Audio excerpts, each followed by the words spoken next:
All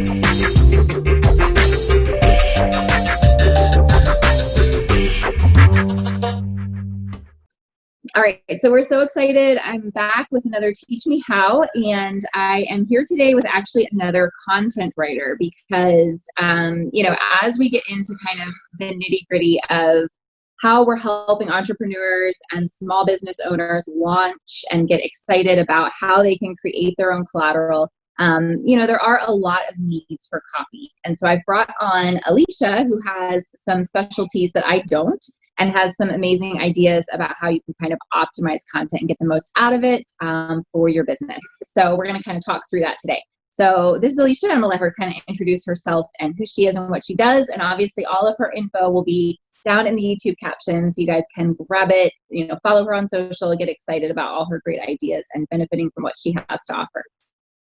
So hi. Hi. Thank you, Joy. Thanks for having me on. It's awesome to be part of this series. So I'm Elesha. I am the owner of Joy Digital. I work with small and medium-sized businesses, basically writing content from social captions to lead magnets, articles, blog posts, every bits and pieces all in between. So one of the things that I think is so important when it comes to content is maximizing every piece of content you've put all those hours into creating, whether you've outsourced it and paid someone to do it or you've done it yourself. So really repurposing content is my jam, and I help clients do that. And I also, share this sort of advice if you're a small business owner wanting to do it for yourself as well. So yeah, so that's what I'll be sharing with you guys today. Awesome. I think that's super important. So firstly, just to jump off here, like, why would you repurpose your content to start with? So as I said, you've created, let's say you've created an amazing lead magnet, and we all know, anyone who creates content, that hours and hours and hours of work go into this. And what I see happen quite a lot is a small business owner will create this content and post it on a blog and promote it once, and it never gets seen again, basically. But there's this whole gold mine of content that you're sitting on, especially if you've been blogging for a while. You might have, 2 or 3 years worth of content that you've promoted once, and then it just sits in the blog archives. So the whole point is to cut time out of your day, out of your week, and basically save you a whole lot of time by repurposing the content that you already have and creating new content with basically putting the lens on the new content that you're creating with a focus to be able to repurpose it for the future. So you're really maximizing that, and that helps you drive more traffic to your website. So the more that you're out there being seen, either on social media, publishing ebooks, promoting blog posts on Medium, on your own website, the more you gain authority in your niche. So I work with a lot of small business owners in the skincare niche, for example. So the more content that they're putting out there about skin, about the ingredients that they use in their skincare, the more it's basically setting up the authority for your brand to say, yep, we know what we're talking about, and we've got all this amazing educational content out there for you.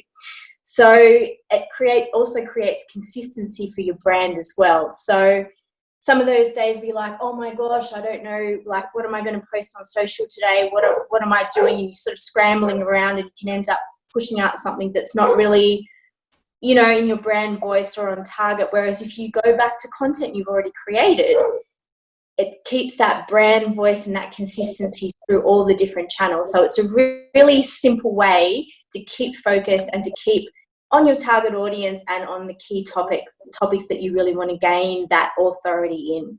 So, and the other point is that most of your audience won't actually see the content that you create. So all this work goes into, like I said, creating an amazing ebook. You publish it once and promote it once, and then that's it. So your audience isn't always on the same channel. Some people prefer, being on socials with Instagram, those really snappy bits of information, because, our focus isn't very long these days, but other people prefer to consume content in an ebook, in a blog post. They want to sit down or they want to listen to it on on a podcast.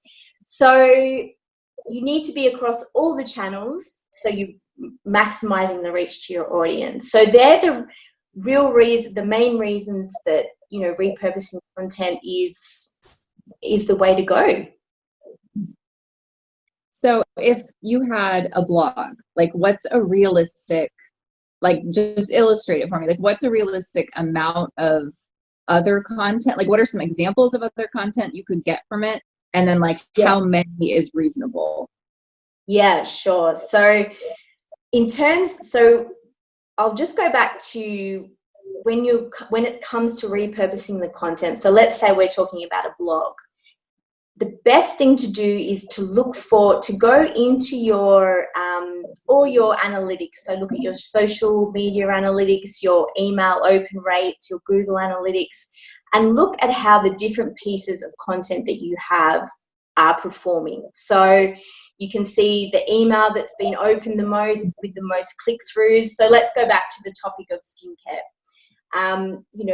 5 of the best ingredients to treat acne.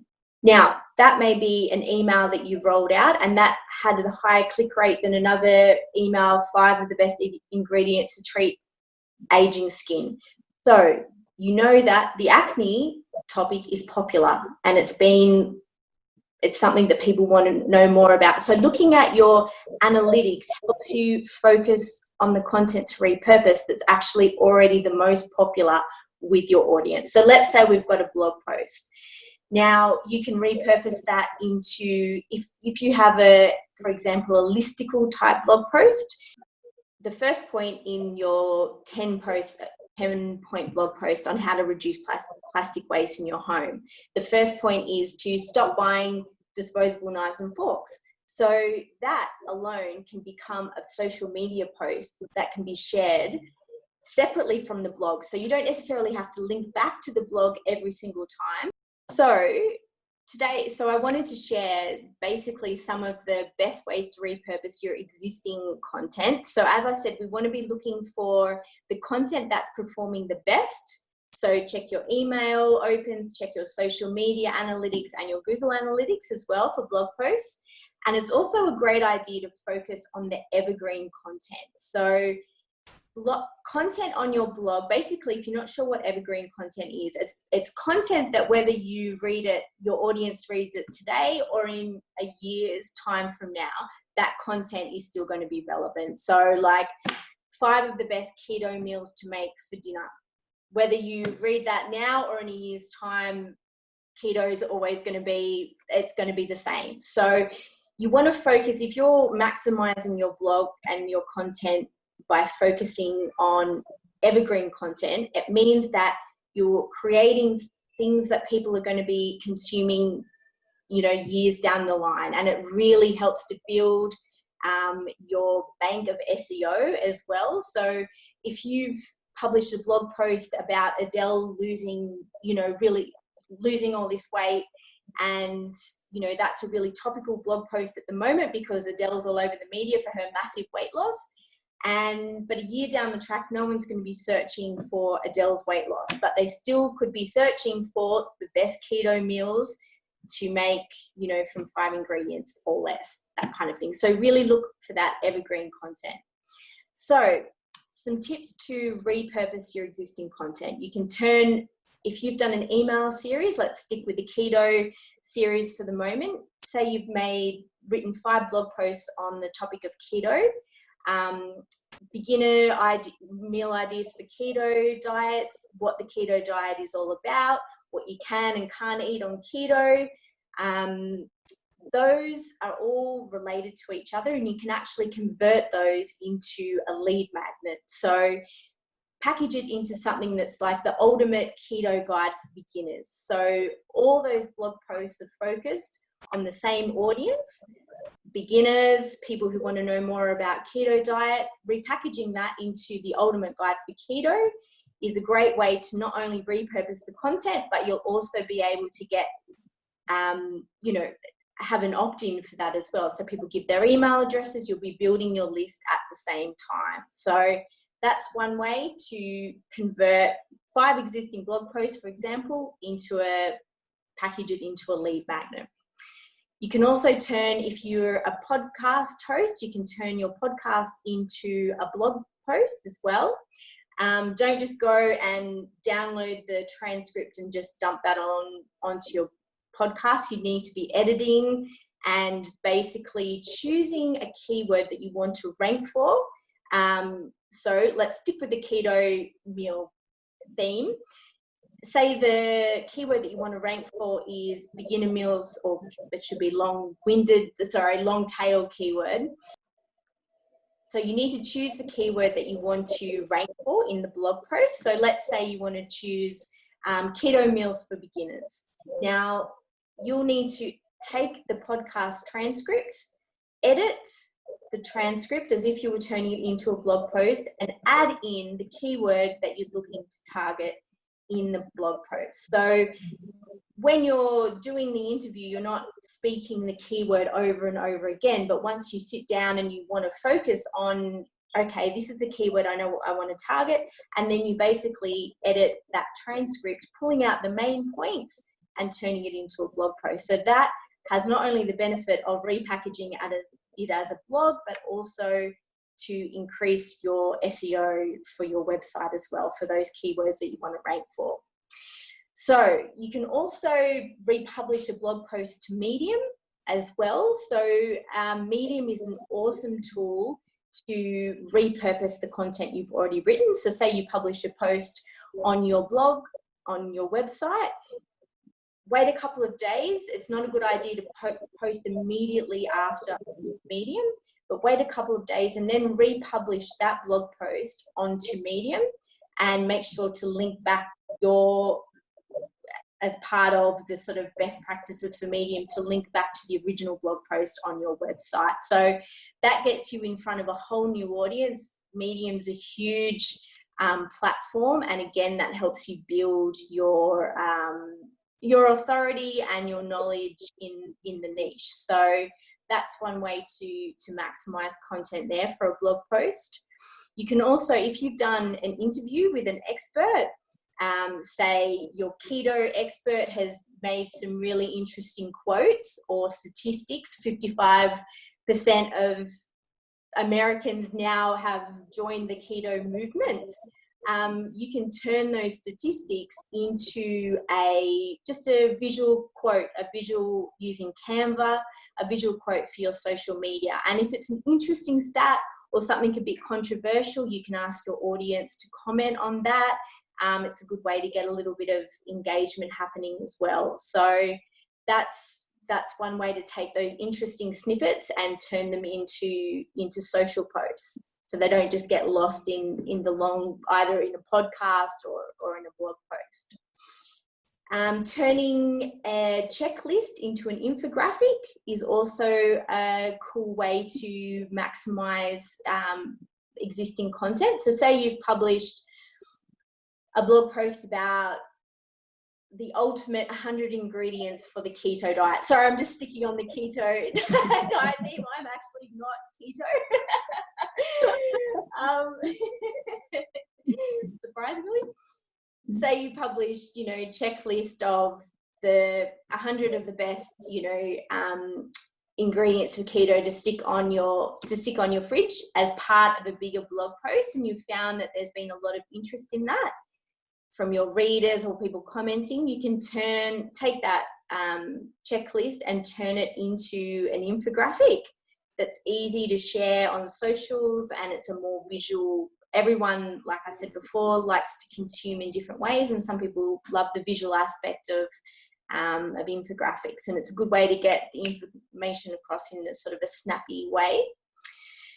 You can also create a mini email course from a blog series as well. So if you're looking to offer something to your audience in exchange for an email address to build your list, say you've got a 5 or a 6 part blog series, how to begin your social marketing content planning or what have you. So each step in the process is a blog post, and it already exists on your website. The information's already there, but you can actually turn that into an email series. So basically write a separate intro for each blog post. Say the first step is defining your target audience, and that already exists as a blog post, but you turn it into an email and basically just link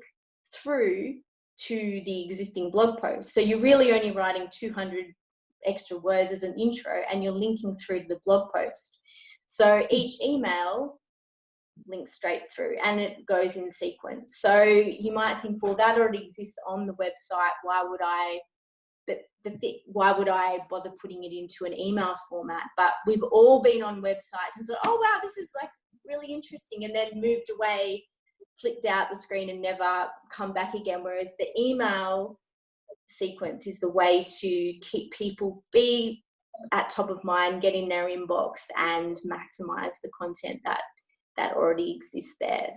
So another great way to repurpose is if your brand is active on Quora and you get involved in the Q&A for like the post there, and you find that one of the answers so say the question was, what's some of the best, marketing tactics for 2020 for small skincare companies?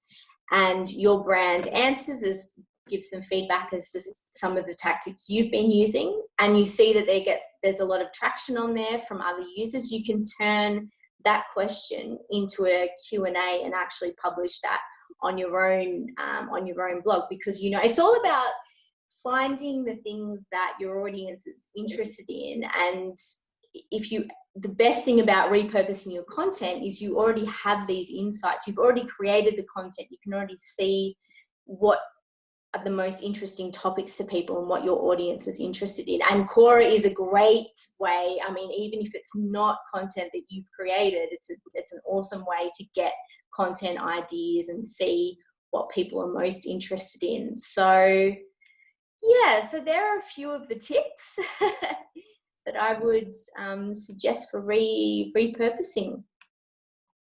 That's awesome. I mean, I think that a lot of small business owners get completely under the gun. Like they get so overwhelmed by the sheer volume of content they feel they need to create, and they feel like they have to reinvent the wheel every time. So I think, I mean, some of these ideas were completely new to me. Like I had never even thought of, using Quora and repurposing that and all of that. So yeah, that's absolutely awesome. These were very good ideas. Thanks. Great. I'm glad.